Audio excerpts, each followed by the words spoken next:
ना किसी रूप में हमारी जनता जनार्दन को दिया, कोई ना कोई प्रलोभन देकर जनता के वोट लेने का, ठगने का इन लोगों ने काम किया। हम देखते आए आजादी से लेकर अब तक ज्यादातर समय कांग्रेस का शासन देश पर रहा और प्रदेश पर भी रहा। हमने देखा कि हर चुनाव से पहले इन कांग्रेस के लोगों ने लोगों से झूठ बोला, शिक्षा देंगे, रोजगार देंगे, विकास देंगे, यही मूलभूत आवश्यकता है एक समाज की। लेकिन आजादी के 75 वर्ष हो चुके, 75 वर्षों में से 8 वर्ष कम कर दो जो मोदी जी का शासन है, उससे पहले ज्यादातर कांग्रेस की सरकारें रही। क्या इन लोगों ने 60-65 वर्षों के शासन के अंदर किसान का उत्थान किया? क्या युवाओं का उत्थान किया? क्या जो सरकार का मूल दायित्व होता है, मूल उसका एक कर्म और धर्म होता है कि जनता के समर्पित और सेवाओं के लिए सरकार होती है, योजनाओं के सरकार का दायित्व होता है। दुनिया का सबसे बड़ा लोकतांत्रिक देश है अपना, और लोकतांत्रिक देश के अंदर जनता चुनकर सरकार को बैठाती है, उन लोगों को बैठाती है। लेकिन ये कांग्रेस के लोग केवल और केवल अपनी निजी स्वार्थ की इच्छा शक्ति से ही सत्ता में आते हैं। इनका एक ही धर्म है, एक ही कर्म है कि अपनी संपत्ति, खुद की संपत्ति कैसे बढ़ाई जा सके। कांग्रेस का केवल एक ही परिवार है, उसी परिवार को किस तरह से आगे बढ़ाया जाए, उसी परिवार का किस प्रकार से महिमा मंडन किया जाए, और उसी परिवार के लिए पूरी कांग्रेस आगे पीछे दौड़ती रहती है। इन लोगों ने कभी भी देश का भला किया होता तो देश की आज ये परिस्थिति नहीं होती। आज किसान भी खुशहाल होता, नौजवान भी बहाल होता। लेकिन कभी भी कांग्रेस ने इस प्रकार का काम अगर देश में किया होता तो देश की समस्याएं जो आज हम सबको सामना करना पड़ रही हैं, वो समस्याएं देश के सामने नहीं होती। भाइयों बंधुओं, ये जो जन आक्रोश यात्रा है, ये जन आक्रोश यात्रा भारतीय जनता पार्टी की केवल सत्ता प्राप्ति के लिए नहीं है। ये जन आक्रोश यात्रा एक तरह से धर्म की अधर्म के साथ में लड़ाई है। और आप तो सब जानते हैं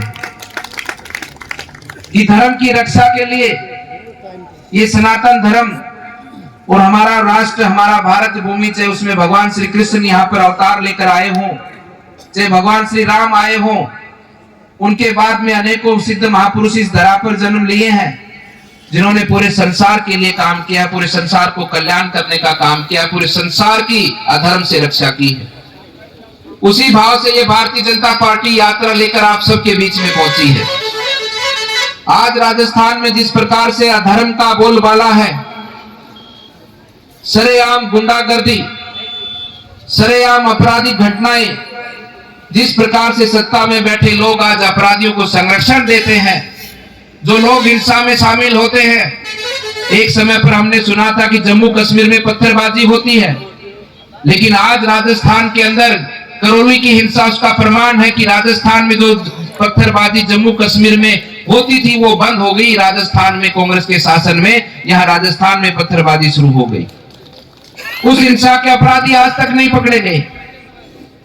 उसके बाद में जोधपुर में हमारे शहीदों का अपमान होता है, शहीदों के बलिदान और शहीदों को किस प्रकार से एक एक परिवार किस प्रकार से अपने देश की रक्षा और सुरक्षा करता है, ये झुंझुनू की धरती से ज्यादा कोई दुनिया में जान नहीं सकता। किस प्रकार से जवान अपनी जान की कुर्बानी देकर पूरे देश की रक्षा सुरक्षा करता है। लेकिन इन कांग्रेस के लोगों के कारण शहीदों को अपमान सहने का काम हुआ जोधपुर के अंदर। इन कांग्रेस की लोगों के कारण हमारे एक हिंदू भाई को सरेआम मार दिया गया, उसका गला काट दिया गया। और अगले दिन देखते हैं कि ये कांग्रेस के लोग ऐसे आपराधिक छवि के लोगों को इख्तियार पार्टी देते हैं। ऐसी शासन में बैठी सरकार, हर तरफ भ्रष्टाचार। मैं आपसे पूछना चाहता हूं कि मुख्यमंत्री एक प्रदेश में एक होता है कि कितने होते हैं? एक ही होता है ना। राजस्थान में, हरियाणा में, यूपी में, बंगाल में, चाहे मध्य प्रदेश में, दिल्ली में, हर जगह एक ही मुख्यमंत्री होता है ना। लेकिन राजस्थान का देखो क्या बुरा हाल कर रखा है। इनके 100 के 100 मुख्यमंत्री हैं। सभी विधायक अपने आप में मुख्यमंत्री हैं। सभी समर्थित विधायक अपने आप में मुख्यमंत्री हैं। हारड़े भी से सबके सब मुख्यमंत्री। इतने मुख्यमंत्री होने के बाद भी आज राजस्थान में विकास का कहीं बोलबाला नहीं है।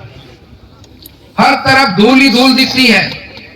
राजस्थान की इस जनता को खंडर बना के छोड़ दिया इन कांग्रेस के लोगों ने। राजस्थान की भूमि को अपमानित करने का काम इन कांग्रेस के लोगों ने किया है।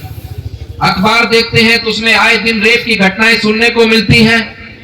आए दिन यहाँ पर युवाओं के साथ में धोखा होता है, उनके पेपर लीक की घटनाएं सुनने को मिलती हैं। आए दिन यहाँ पर हमारे एससी के, हमारे पिछड़े वर्ग के भाई बंधुओं के साथ में अत्याचार सुनने को मिलता है।